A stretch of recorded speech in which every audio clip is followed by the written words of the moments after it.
Okay, before we get to this edition of the podcast in earnest, Elliotte, I think we're all still just in complete shock here on Thursday. We learned that Claude Lemieux has passed away at the age of 60, a man that won 4 Stanley Cups, 5th all-time in playoff games played.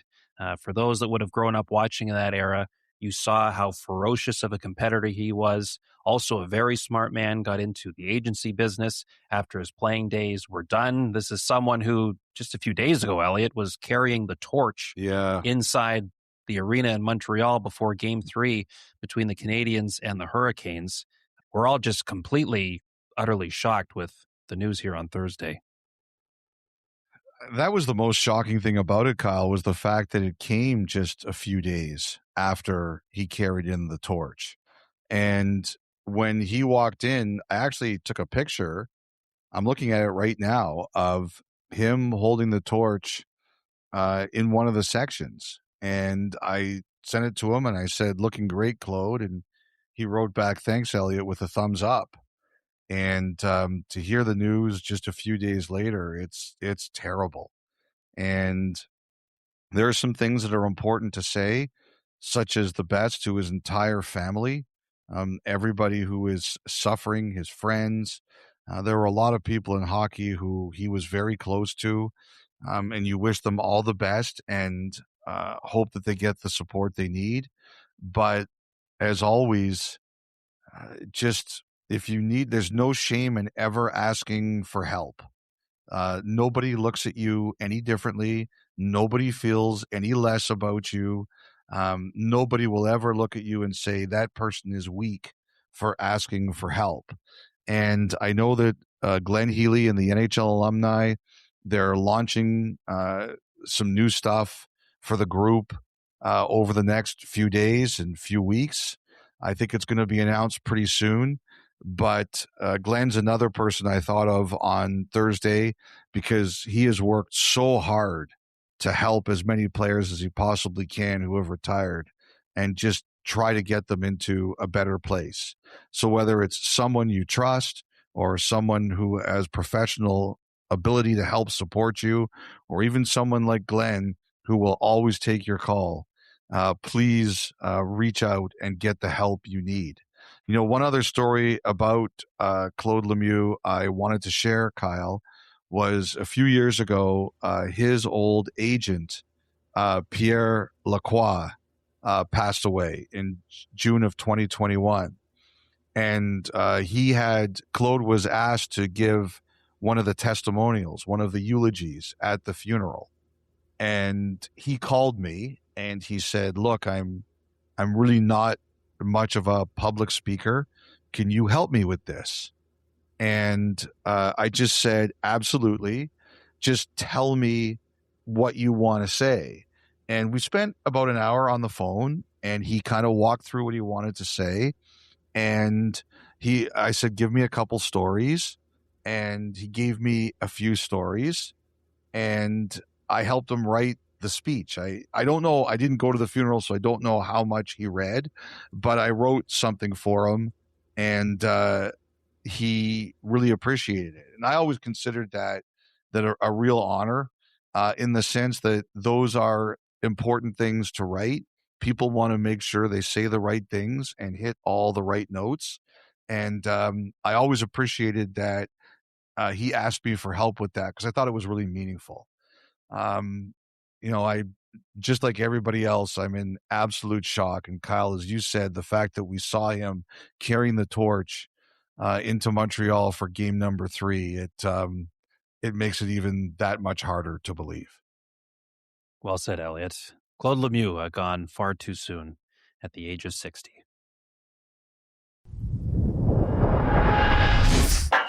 Welcome to 32 Thoughts, the podcast presented by your Canadian Toyota dealers and the 2026 Tacoma. Get yours before red tag days are over. Dom, Elliotte, and Kyle back with you. Friedge, we are back in Raleigh for Game 5 tonight of the Eastern Conference Final between Carolina and Montreal. The two games back in La Belle Provence were some of the more thorough, and as Shane Gostisbehere put it, who's becoming quite a wordsmith, by the way, as we are learning quickly, yes, surgical type games from the Hurricanes. Overtime was not required in game number 4, jumping out to an early lead. And now they have pushed the Canadiens to the brink. The Canes, one win away from their first trip to the Stanley Cup final since winning it all 20 years ago. And Montreal is up against the ropes in a big way. Not only are they getting outshot heavily in this series, not only are they struggling to come up with shots in this series, it's become a historical level of low shots through the Canadiens and 3 straight losses in this conference final. It's been incredible to watch, really, the absolute smothering of the Hurricanes. I was talking to some Montreal players after game number 4, and one of the things that we were discussing was they beat 2 really good teams to get here, 2 100-point teams to get here, Tampa Bay and Buffalo. And I said to the couple of these guys, there were always moments of trouble, but generally they seem to be able to get the puck out of their zone. They could be patient, they could wait, they could delay, and eventually they would get the puck out of their zone. It's not happening here. And basically what these Montreal players said was, you cannot compare the way the Hurricanes pressure you to the way Tampa did or Buffalo did. It is on another level. It is light years ahead. They are constantly in your face and they are constantly on top of them. And that's why I remember at the beginning of the series when I said beating Carolina would be like Everest. Every mountain is bigger and this is the biggest one. I had some Canadiens fans, including some people in Montreal who I saw, Kyle, and they were like, we swept them in the regular season. We're nowhere near as far away as you're making it seem like it is. And I remind everybody that when you have a situation like this in the regular season, you're not always on your game. It's not to take away the fact that Montreal did so well against them. It's just that you're not paying as much attention. You're not dialed in. You're not laser focused on one team like you are in the regular season. Maybe it's 3 out of 4. Maybe there's something going on with your lineup. Whatever the case is, playing a team 4 times spread out in the regular season is not in the least bit comparable to 4 out of 7 in the playoffs. Now it's just one opponent. You're traveling back and forth. There's not back-to-backs. You don't have to worry about someone else. You're dialed in on one team. And that's when you can really sit there and say, this is what we're going to stop, and this is how we're going to beat them. In game 1, Montreal took advantage of Carolina. They weren't very good. The Hurricanes promised they were going to be better, and they have. And I think the Canadiens, I don't know if I'd say that they've been shocked by how relentless the Hurricanes are, but I just think that Carolina went to another level that at this point the Canadiens can't get to or are just unable to get to. And Kyle, one thing, I never like to say it's over. I never sit here and say they're down 3-1, they have no chance of winning. So I won't. But it seems incredibly lopsided. Martin St. Louis pointed out he's done it before. He's come back from 3 games to 1. I don't remember any of those series looking as lopsided as this one is. So I'm not saying it's impossible, but I'm saying it is an enormous task. Enormous. Yes, especially because, I mean, just watching the games. And I think when you consider how much Carolina controlled even those 2 games that went to overtime, I mean, if Montreal wins one of those, like there's a bit of a get out of jail free card. Like, oh my gosh, we spent so much time defending. We barely had any shots and we won. Thank goodness. All right. Now we only have to win 2 more times. That both of those ended up going Carolina's way. That's only a deeper cut of heartbreak, I think, for the Canadiens. And I mean, I think there's, for a lot of right reasons, there's been comparisons to 2010 through this run for Montreal, right? Like the way Dobish has kind of come onto the scene here, very similar to Jaro Halak. It was great to see him bring the torch in for Game 4 and the way the crowd embraced him.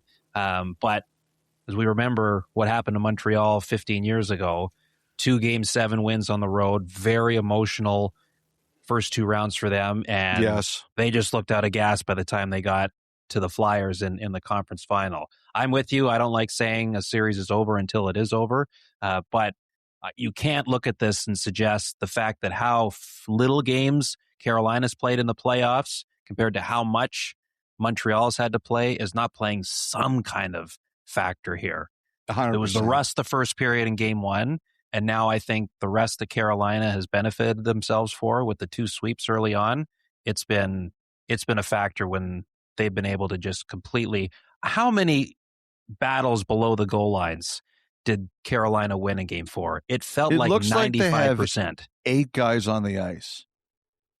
They look completely overwhelmed. Completely overwhelmed.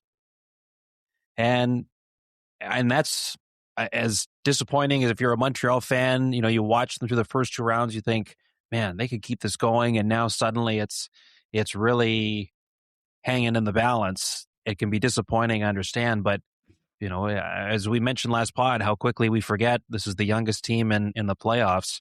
That's still, Carolina's been in the spot too, where they've gone through 2 emotional rounds of winning, and they get to the conference final, and they run into a team that maybe it's just their time. Maybe this is Carolina's time. They certainly look like a team that is capable of pushing this even further, Elliotte. They've got a lot to like. They sure do. I felt a little bad for the Montreal players when they were getting the Bronx cheer from the crowd. They had no shots in the first 17 minutes of the third period. That's another thing that stood out here. Third period of Game 3, no shots for 10 minutes. Overtime of Game 3, no shots for 7.5 minutes. The start of Game 4, again, a long drought without a shot. And then in the third period, no shots for 17 minutes. And Dobish took a shot, and he kind of got a cheer, and then they finally put one on goal, and they got the Bronx cheer. I felt a little badly for them because it's not like because they've given the city 2 rounds of great hockey, and it's not like they're not trying. They're just getting, as we've said, overwhelmed. I'm curious to see Carolina on Friday night because they were off on Game 1, as you mentioned. They were the worst game of their series and unquestionably the worst game of the playoffs. For a lot of guys here, this is going to be their first shot to make the final. And they're going to play it at home. A loud building, a really excited building. Those fans will be wired for that game. So they brought to the podium after Game 4 Aho and Gostisbehere. And they've both played almost the exact same number of NHL games. They're both at 750. And I asked them if they thought about the possibility of clinching that at home. And they both gave good answers. They said no. And Aho said, all I'm thinking about is the next shift, which is the right answer. But I do wonder, Kyle, Jordan Stahl's been there before. We've talked about it. But they're going to have a lot of guys on that team who've never been there before. And not only have they not been there before, but they've been wiped out at this stage for pretty much the last 2 or 3 years. So how are they going to be? Are they going to be nervous? Are they going to be like, holy cow, we can actually do this? And their eyes be wide as saucers. To me, that's going to be Brind'Amour's biggest challenge for Game 5. They'll be ready to play, but will they be? Sometimes, I remember Larry Brown, I've talked about this before, the famous basketball coach. One speech he gave, Kansas in 1988, the men's basketball championship, they were underdogs to Oklahoma, who'd beaten them, I think, 3 times during the year. And he told them, don't be afraid to win.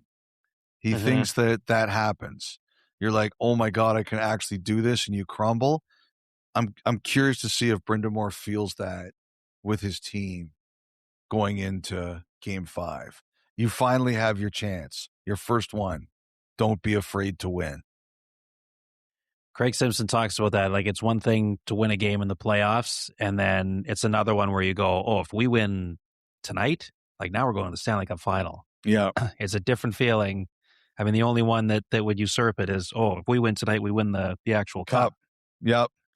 But it's a different set of circumstances. So that's a fun wrinkle too, because that's the only thing. When we were talking a little bit, you, me, and Dave Amber had dinner together here on Thursday night, and we were talking about that a little bit as well. Of, do we see any shades of Game 1 from Carolina where it's not for a lack of energy, it's not for a lack of effort, but is the energy just spent in the wrong places because you're so excited and you're so wired to, I want to do everything I can to win this game. But again, outside of those 20 minutes, all playoffs for Carolina, this has been a very methodical, structured, mature Hurricanes team that we've seen. So all of that would suggest they'll be able to handle things tomorrow. But for a lot of those guys, until you go through it, you're just not totally sure. Those are all the things I hate about people. Methodical, structured. Everything you are not. Mature. Yeah, mature. That's definitely not me. So, by the way, Kyle, I had someone who tweeted at me and says, the amount of fun you guys make at Dave Amber on the pod, you have to have him on before the end of the playoffs. And Yes. and I thought, we will.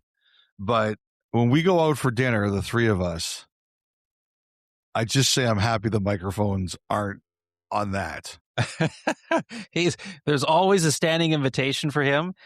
He just usually has better things to do. He says, I don't listen because I hear you enough. That's what he says to me. Now, tactically, a couple people said to me, there's one thing that they would do if they're Montreal. And they said, it's risky. It's very risky, but you're down 3-1 and you need to do something. And they said they would cheat. They would send guys flying out of the zone.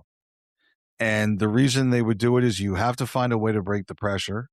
And maybe Carolina eases up because you're sending people long. The risk is, of course, if you don't win the puck battle or you don't get it out, it's 5-on-4 or worse. But the other thing, too, is they pointed out in Game 1 when Montreal won, they got their guys behind the Hurricanes and they got their chances.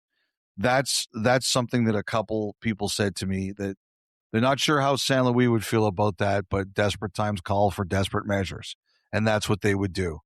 They would cheat their guys. They would send guys out of the zone and hope that you can create some breakaways.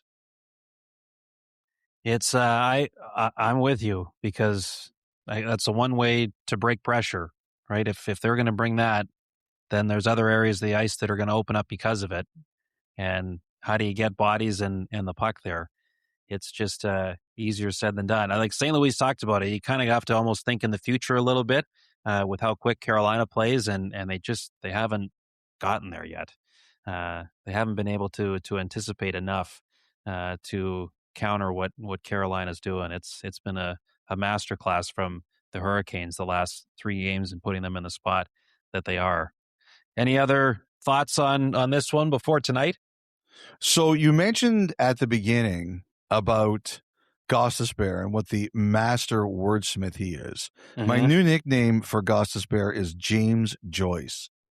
So he had the line about Svechnikov, which is play like an animal smartly. Mm-hmm. What were the two he gave you the other day? He was talking about after the game about the way the fourth line plays. He goes, we call that the dirty game. And then I asked about the shot block that eventually counted as an assist when Blake and Stankoven went down the other way and scored. He said, that's the good hurt.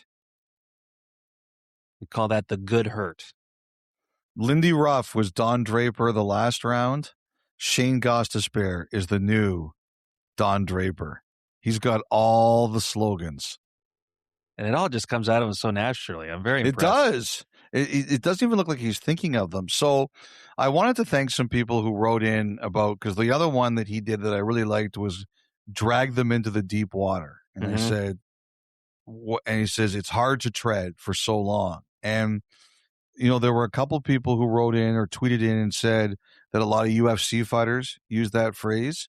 but there was another listener, and his name was Clarky0919, and he sent me a video of Detroit Lions head coach Dan Campbell talking about dragging teams into the deep water. And if you want a bit more context, here it is. All right, now, there's a number of teams as it equates to, just bear with me, the ocean, right? There's a number of teams, they just barely get to the water. You got to get in the water to compete. A number of teams, that's all they get to. Then there's a number of teams, they are in the shallows. And they come in a hurry, man, and they are all over your ass. They're all over your ass, and they strike and move. They strike and move, and they're dangerous, man. You just got to get a hold of them, though. If you can just get a hold of them, and you start dragging their ass out to the deep, dark abyss, you can drown them. And that's what we got to be. That's who we have to be, because that's our domain. That is our domain. Thank you, Clarky, for sending that to me. I hadn't seen it before.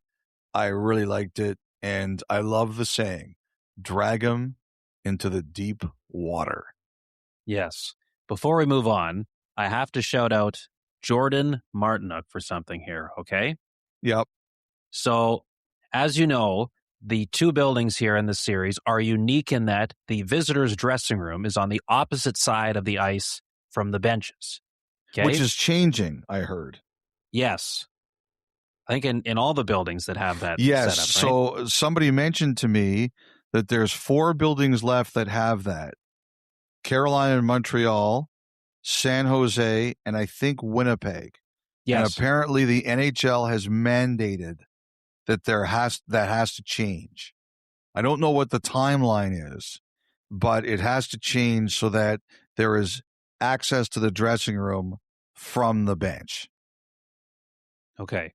I know that Montreal, that's kind of been part of their plans for a couple of years. Like they've revamped kind of ice level. They got that new club lounge area for fans.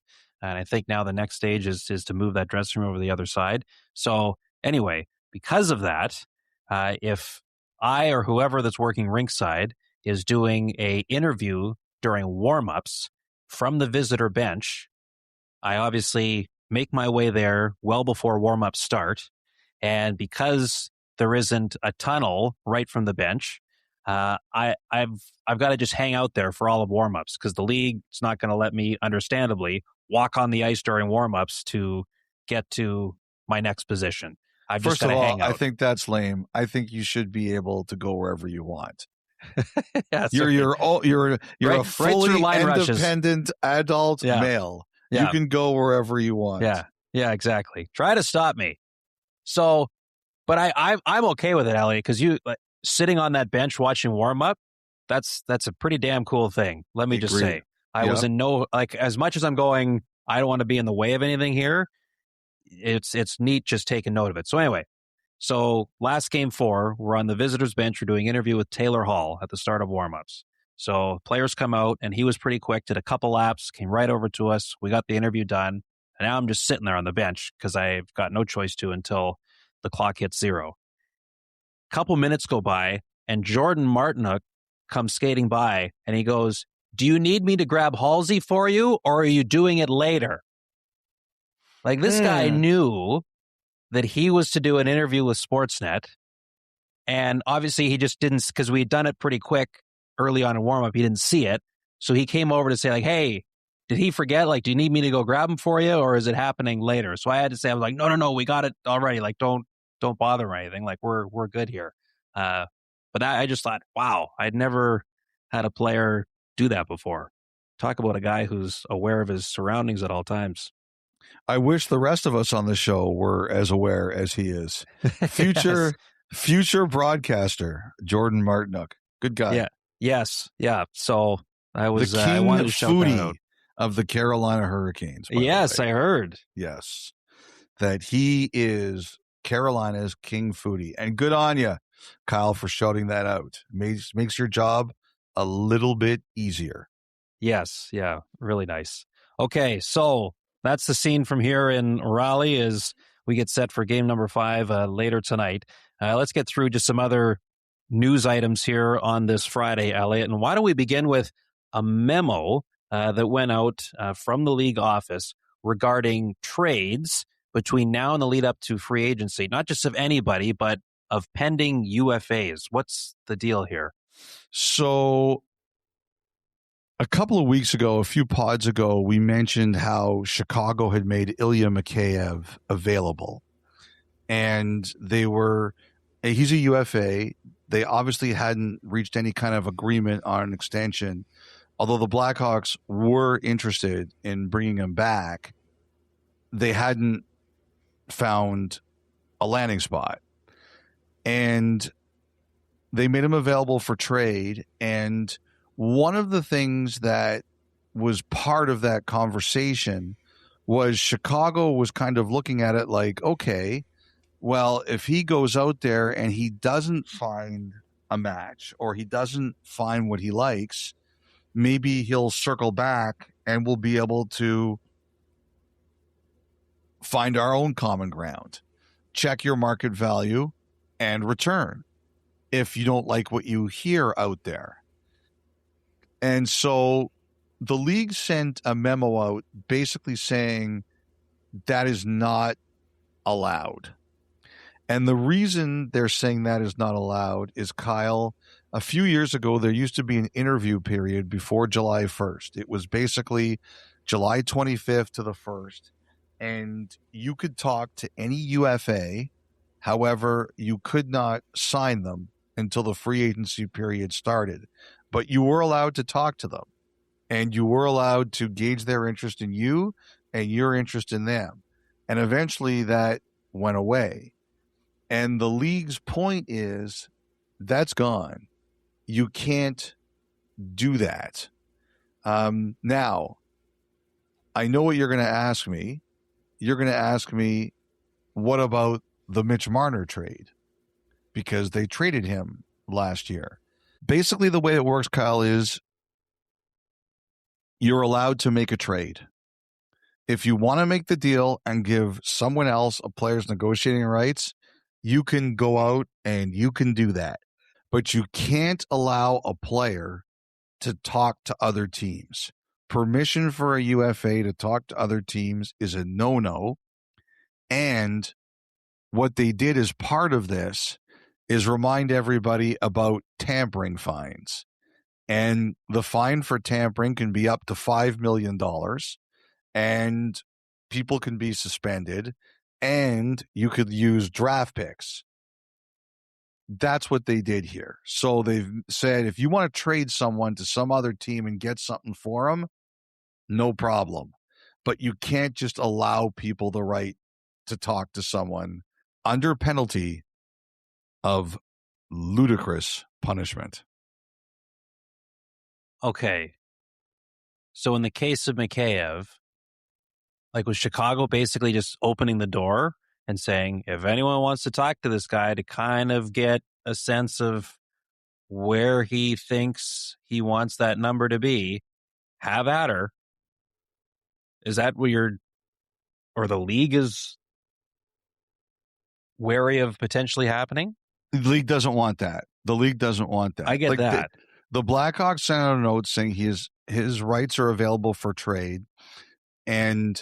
But one of the things that happened in some reporting in the follow-up to that, including my own, was that Chicago was comfortable with Mikheyev finding out his market value, because if it wasn't what he thought it would be, they were okay with him coming back and saying, let's talk again, because what you're offering or what I turned down from you, I wasn't getting better out there.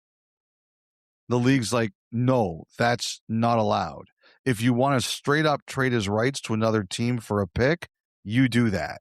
Okay. You can't just give him permission to talk to everybody. Now, I haven't seen this memo, but I'll tell you one other thing that was interesting about it, I heard, Kyle, is that it was hinted in that memo that the league would like to bring back that interview period but the Players Association is against it. Do you think it just becomes, in some cases, it takes on too much of a life of its own, that it's more of a headache for players than an advantage? I think they feel that there was some level of collusion going on out there.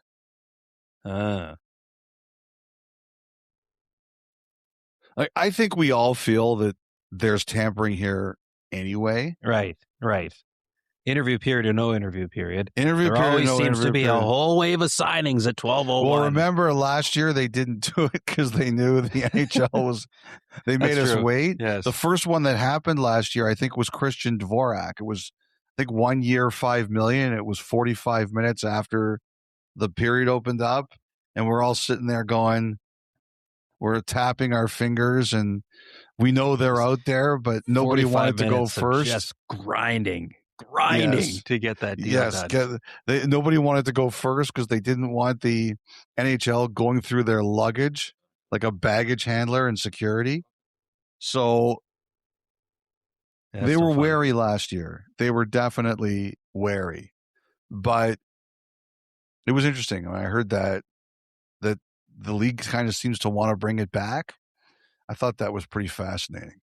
It's like it's the same song and dance, but a different song choice every year around this time, eh? Yeah. It's like always the same root of the problem that the league's trying to crack down on, and everyone's like, okay, well, better be careful. But last year, you could tell these teams were legit, and the agents were legitimately scared of it. Really, eh? Okay. So they got their attention a little bit. I suppose when you remind a fine of $5 million. Yes. Well, I know you've got a lot of loose change around the Bukauskas house. Yeah. Well, I did until we went for dessert. That's right. Used it all up on Thursday night. Okay. Interesting. So make your trades. Don't dangle. Draft Combine. Next week in Buffalo. Yep. We were talking to somebody actually in Montreal after one of the games this series, and their line was, yes, that week is, of course, about the draft eligible players and meeting with the teams, doing the fitness testing and all that. But there's a lot of business that gets done at that week, too, about trades and what have you moving forward. So what do we anticipate going into Combine week next week? So there's been a lot of rumors, and that's perfectly normal for this time of year.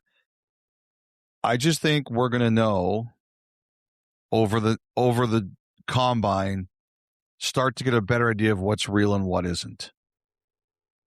So some teams are at the World Championships, and they've talked there, but everybody will be at the Combine, and they'll talk there.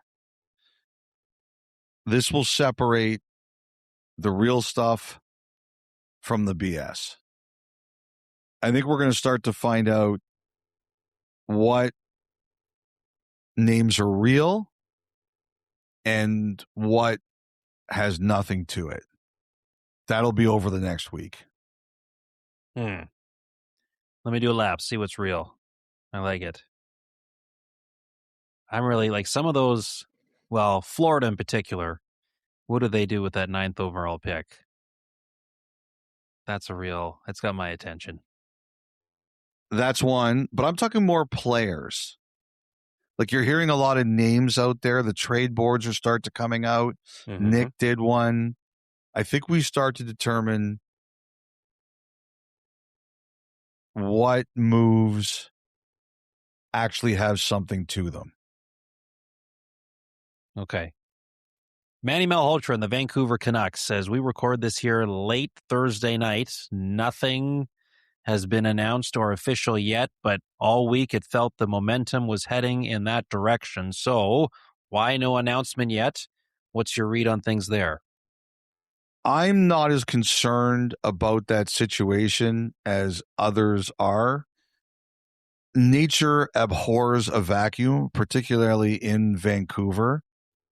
Dom needs information. He needs to know that something is happening, or else he starts crazy rumors to the contrary. I know this is all your fault, Dom. I still am not panicked about anything going on with Malhotra. One of the things I think that's going on in Vancouver is they have a lot happening. They have some positions to fill, some business to do, and I think that has affected some of these decisions, not in terms of them happening, but the timelines of it. So I'm not concerned about the Malhotra situation as it stands right now.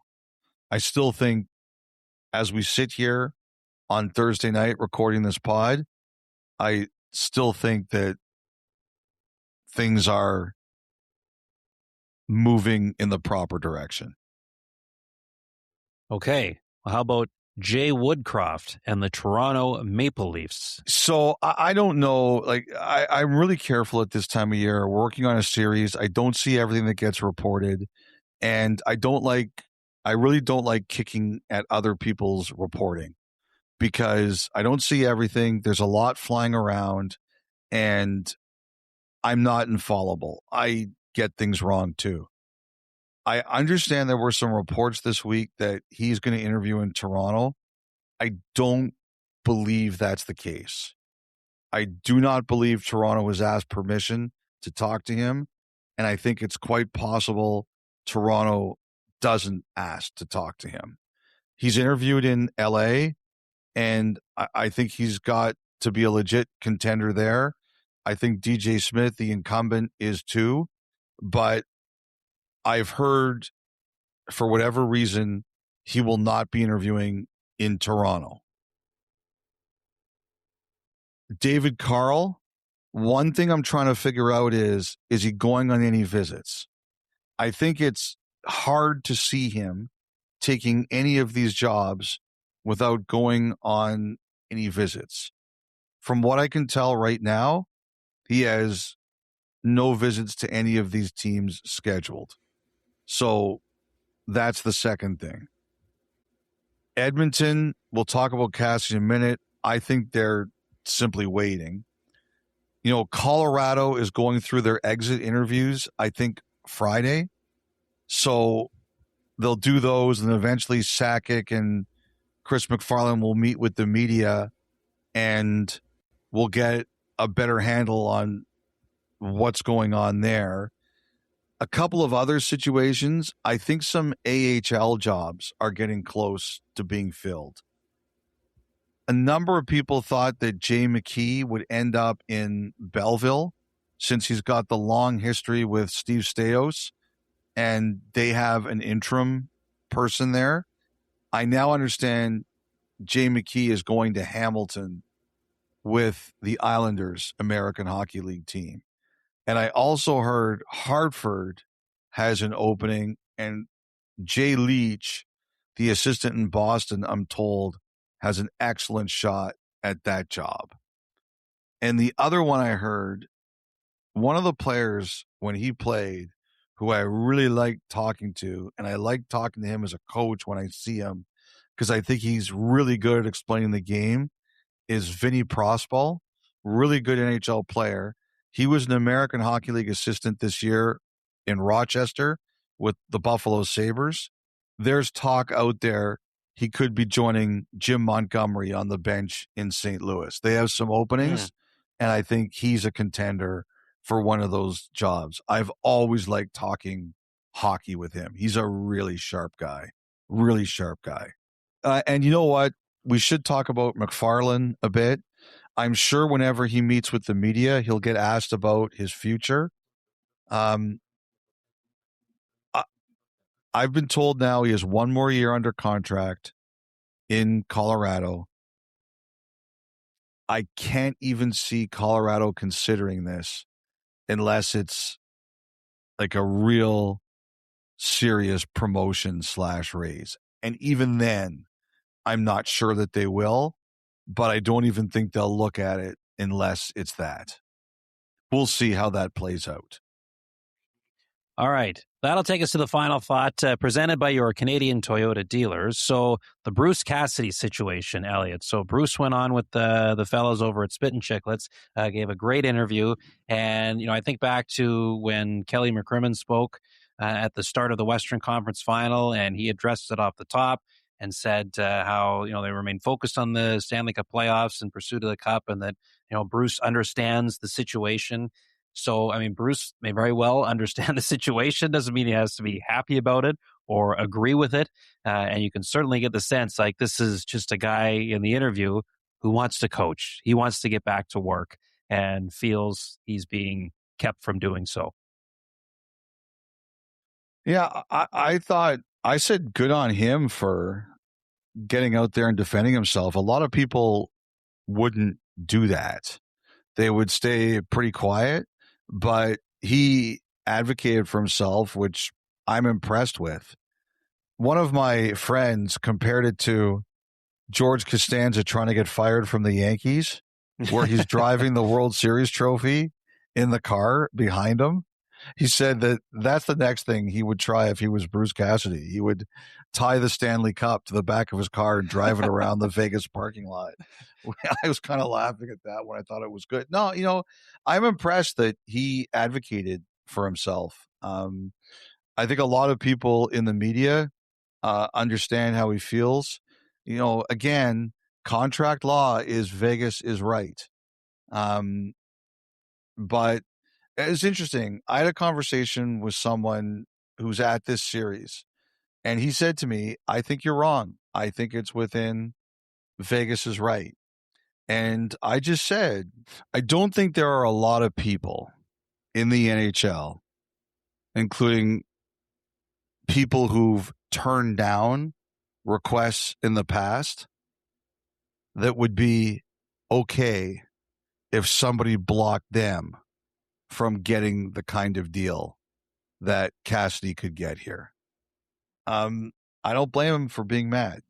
And, I just, they're well within their rights. I just don't like it. I also didn't realize, Elliotte, the way, and Cassidy was good on him for explaining, because the whole idea of, well, can he just resign? Can he just terminate the contract and start fresh? I didn't realize there was, a non-compete element if he were to do that. So that doesn't even free him up. That's what we talked about. Like as I mentioned on the pod, I'd asked the league about that, if he could do that.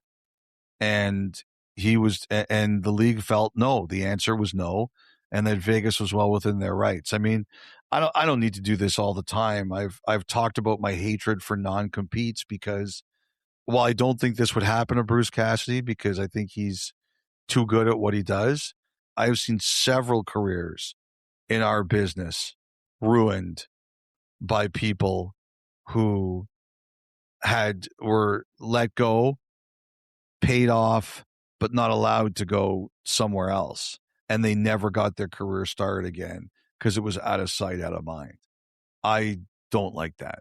Yes. Yeah. And so I guess, right. Like it's one thing, I guess when you had said that a couple pods ago, I just thought it was the league saying, no, I didn't realize there was actual language kind of within a coach's contract that say, if you terminate, there is still a non-compete component to it. So anyway, I will say this, not every coach's contract is the same. That's one of the challenges here is that anybody can go online and look at the CBA and see what's called the SPC, the standard player contract. You can go online and look at it and see what every NHL's player's contract looks like. There's difference in salary, there's difference in term, there's difference in trade protection, but every contract at its base is the same. Coaches' contracts and management contracts, there can be differences, and we don't get to see those, and therefore it makes it a little trickier, but that's one of the challenges here is, I'll tell you, I had a coach say to me last week when he signed his contract with the team, he was told he had to sign NDA. They didn't want anybody to know what his contract terms were. Really? Yes. Wow. So sometimes we forget that what's negotiated between the league and the players, the NHL and the NHLPA, is very different than what happens with the coaches and the managers. It was a little more Wild Westy. Yes. Out there. It sure is. All right. Well, we'll see what the next chapter of the Cassidy Vegas saga brings us next week or later this week. That was the final thought presented by your Canadian Toyota dealers. We'll take our first break. When we come back, the Thought Line is back. That's next on 32 Thoughts, the podcast.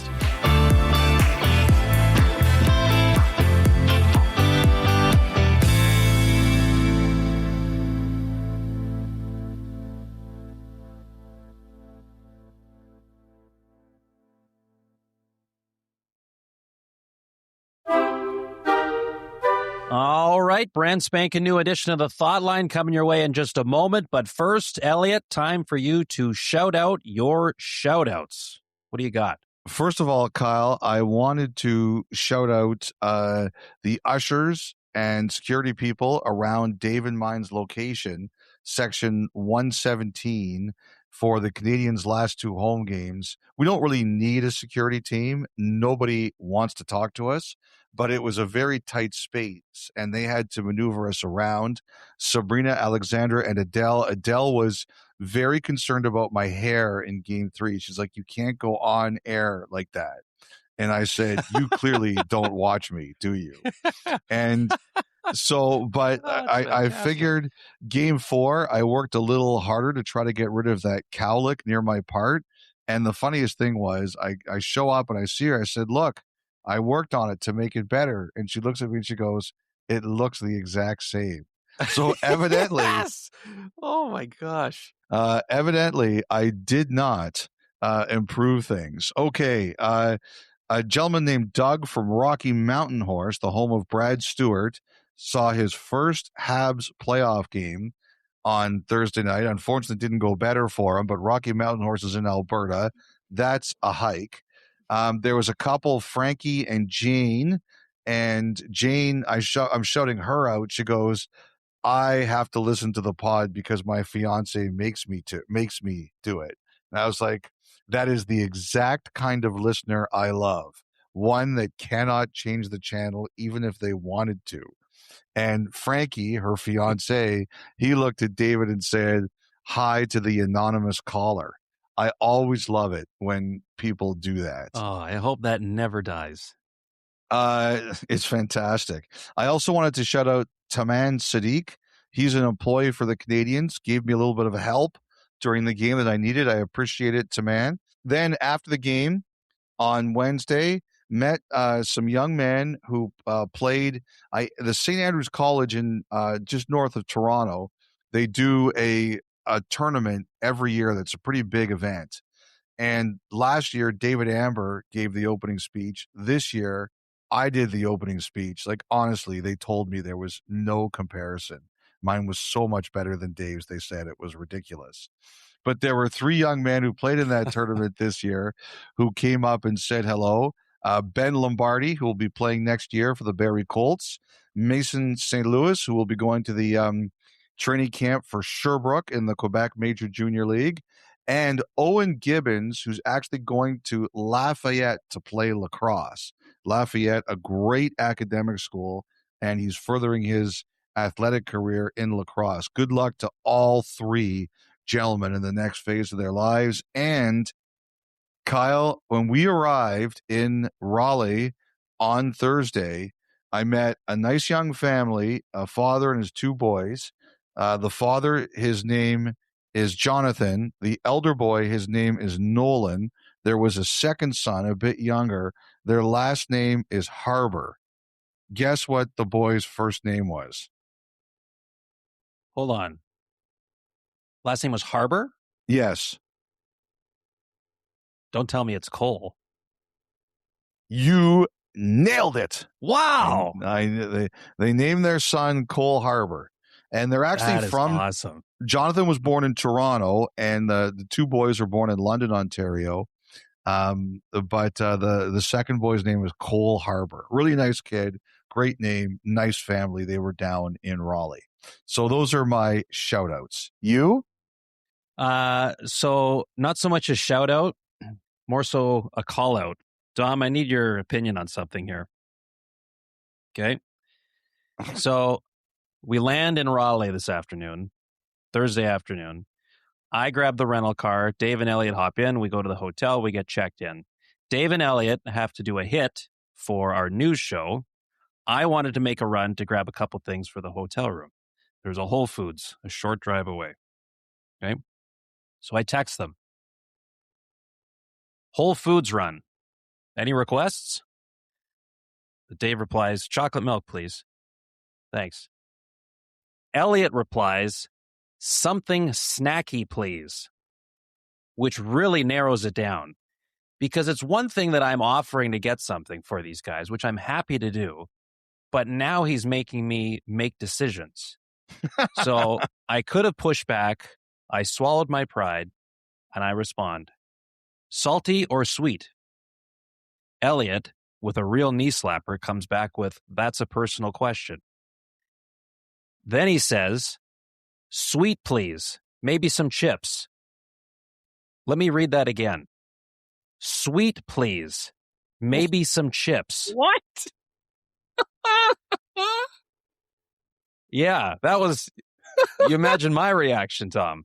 You two are the two dumbest human beings alive. Oh my God. So Are you kidding me? we have a monitor on this particular pod. Christian, who will be producing one of the episodes that Dom can't be here to do. Christian, do you please save my faith in humanity by understanding what I was saying there?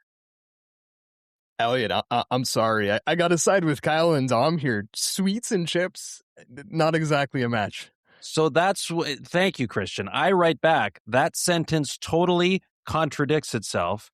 And then I go, I regret saying anything. And he writes back, something sweet and some chips. Jeez, like I'm the problem. I figured that would have been obvious that that's what I was referring to. No.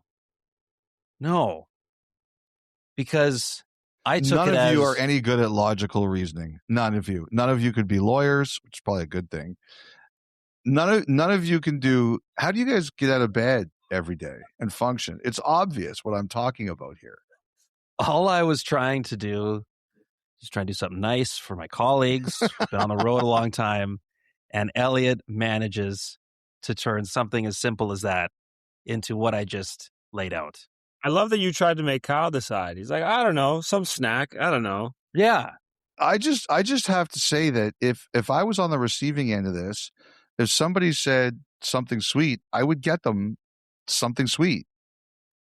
But you're not standing there going, I don't know, is he going to like this? No, because I think if you don't name anything, like I would just say this, like if you pick something for me based on that and I didn't like it, I believe I have given up the right to complain because I didn't tell you anything specific. So let's just say you brought me back maybe a kind of chips I don't really like. Like I don't really like ketchup chips. If you had brought me back ketchup chips, I wouldn't complain because I didn't specify no ketchup. And you know why? Because I'm a normal person. Well, again, you're just creating another layer of discontent unnecessarily. Like the response could have been, chips, please, anything but ketchup. All right, I know not to get ketchup. Instead of wasting money buying a bag that you don't like, that you probably don't even eat anyways, even though you're not complaining. Also, like the one kind of chip that's sweet is probably ketchup. Yeah, but it was obvious I was talking about a sweet and chips. No, that was not I obvious. guaranteed you this. Everybody here is going to understand exactly what I was doing. It's just going to be the three of you who don't get it. Oh, I can't wait. Can't wait for the reaction. And Dom, you have to find another producer for the one you're missing because Christian obviously is not that bright. Oh my gosh. Christian, you can hang out here anytime. I wish this podcast was more inviting. Unfortunately, I would be lying if I said as much. Well, I'm glad I had to air that out because it was been bothering me for the last hour and a half. Oh, wow. Okay. Sorry about that, bud. I do appreciate you trying to do something nice. Yeah. Here's my Full of second regret question. now. Did you actually get me anything? Yes, I did. I'll bring it to your room after we're done here. Okay, good. I'm And I now got really Davis excited to chocolate see milk. this. Okay, excellent. No. You have to tell us what you got him. Don't leave all the listeners in suspense. All right, that's fair. There we go. I got Kettle Brand salt and vinegar chips. Excellent. Excellent choice. And even later, Dom, I said, "Are you a salt and vinegar guy?" And he didn't even have the decency to respond. You know what? Honestly, I'm sorry. I completely missed that. And then I went with, I've never tried these before. They're called True to Fruit Farm Fresh Berry Candies. I'll try it. Huh? I'll try it. Sweet. And if I don't like it, I'm not going to complain because I left it in your hands. Glad we've established that. No complaining beyond this point. All right. Let's get to the real thought line here. Daniel from Atlanta. And he was not the only one, I guess, to inquire about this, according to Griffin Porter. Okay. Hello, Kyle, Dom, and Stanky Leg. On Monday night, the Canadiens' goal in game number 3 to break a 2-2 tie midway through the third was taken off the board due to a Cole Caulfield offside entry. Rod Brind'Amour immediately won the challenge. I have no qualms with the offside call, but then I noticed the following faceoff was taken in the Canadiens' defensive zone. Why was the puck dropped there and not at the offside dot? There is no chance this was an intentional offside. Thanks from Atlanta, born and raised in Hartford, Connecticut. Go Canadiens, beat the Canes. Wow. Kyle, when you first started reading that, I thought people were going to ask about the amount of time it took from the actual borderline play to the goal, because some people were complaining about that, saying it's too long. And I've said this before, at the beginning, when this process all came in, there were some people who said there should be a limit to the amount of time the D should have to clear the zone. And after a certain amount of time, if you can't do it, it's your problem. But Gary Bettman and Bill Daly were like, nope, if it's offside, it's offside. And that won the day. So, Daniel, the reason, and I know Kyle has looked this up, but the reason that, and he'll tell me if I'm wrong, that the faceoff was in the Montreal zone was the pass that initially started the whole thing came from the Montreal zone. So if you go offside that way, the faceoff goes all the way down there. Yeah, simple as that. Thank you, Daniel, for good question. Submitting that one in. Yes, and as I said, it wasn't the only one, so wanted to address that one.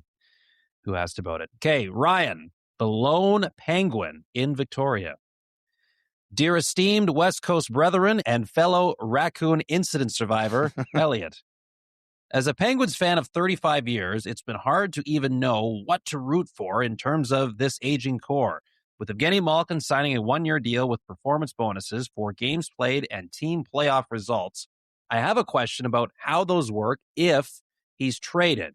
Do the playoff incentives apply to the results of the new team, meaning Malkin would also have a monetary incentive to waive his no trade to go to a playoff team should the Penguins not be that next year? Also, if he meets his first games played base bonus while still with the Penguins before being traded, does that apply to the Pens cap, or are bonuses all applied at the end of the season, putting it on the other team's salary cap?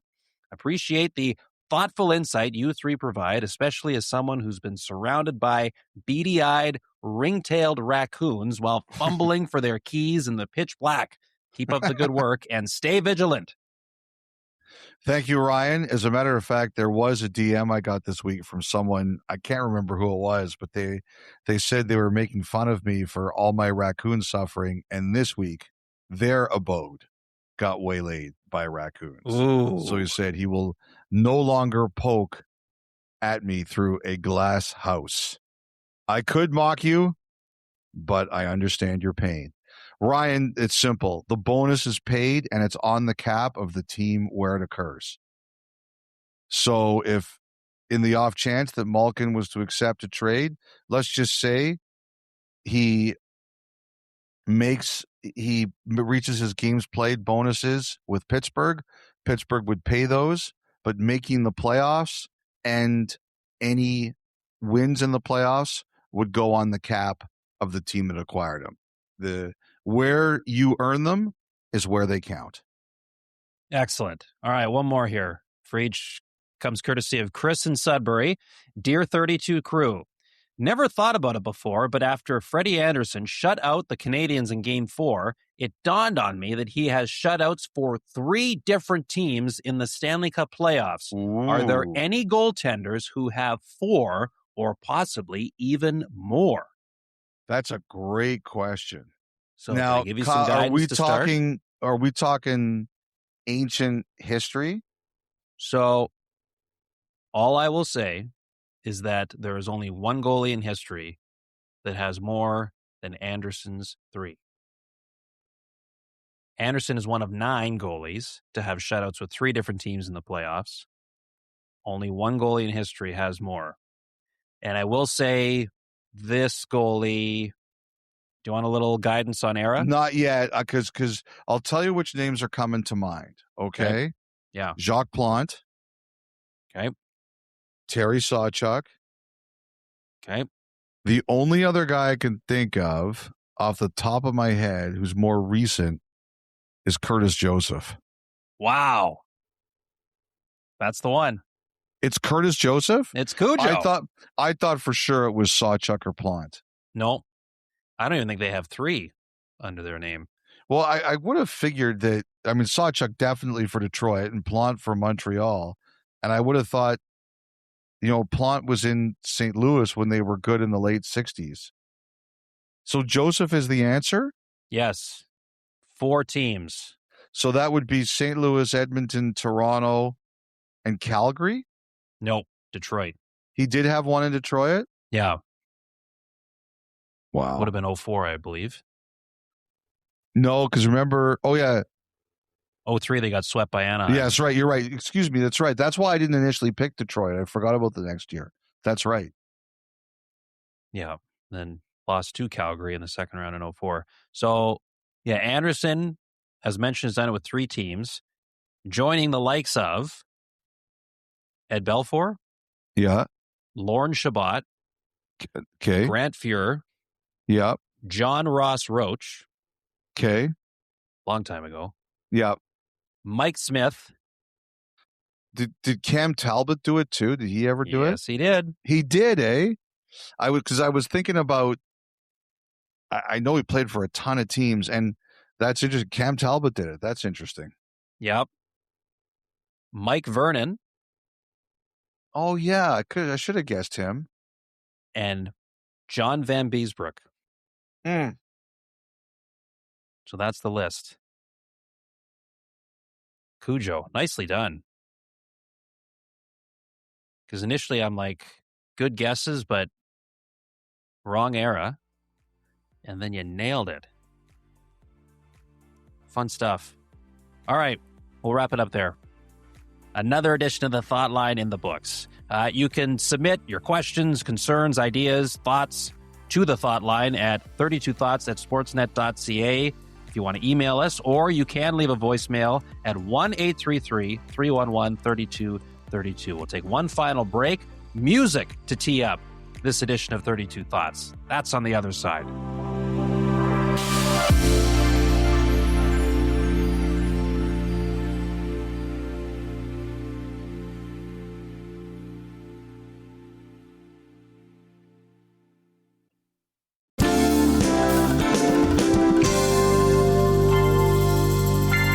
Okay, that's going to about do it for this edition of 32 Thoughts, the podcast. Thank you so much for tuning in, and not much more else to say. One final reminder, the first elimination game of the Eastern Conference Final goes later tonight from here where Elliotte and I are in Raleigh, North Carolina. Hockey Central pregame show gets underway at 7:30 Eastern, 4:30 Pacific time on Sportsnet. Puck drop for Game 5 between the Hurricanes and the Canadiens a little after 8 Eastern on Sportsnet and CBC.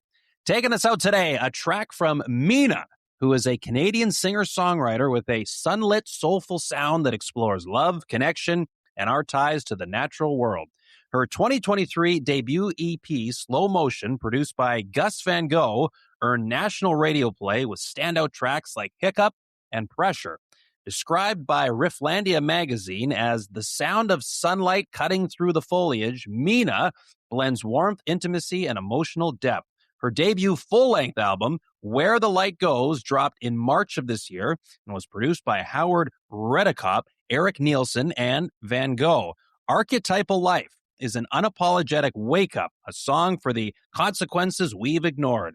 It mourns the end of a world built on endless consumption and calls out the greed that drove it over the edge. Mina will be performing later this summer in Coldstream, BC at the end of August and has dates throughout BC and Alberta in September as well. This track, along with others that we have featured this season on 32 Thoughts the Podcast, can be seen on Spotify in the 32 Thoughts the Music playlist. Here is Mina, an Archetypal Life on 32 Thoughts the Podcast. It's too late and crawling out.